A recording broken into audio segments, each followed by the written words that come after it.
ఆహ్, eighth century ఇంకా ముందే అప్పటికి మన హ్మ్. భారతదేశంలో హ్మ్. 90 మతాలుండేవి. ఇవి బయట నుంచి వచ్చిన మతాలు కాదు. ఆ 90 మతాలు కూడా మనకిక్కడ పుట్టిన మతాలే అవి. హ్మ్. శంకరాచార్యులు విద్యాభ్యాసం పూర్తి చేసుకొని, ఆయన బయటకొచ్చే సమయానికి 90 మతాలతో మనం కొట్టుకుంటున్నాం. హ్మ్.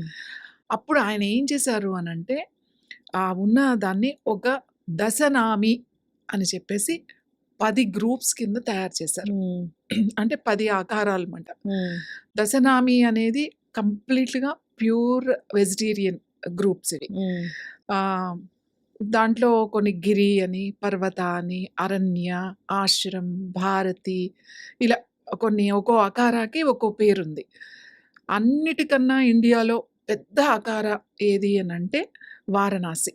మనకి కాశీలో చాలా పెద్ద ఆర్గనైజేషన్ ఉంది.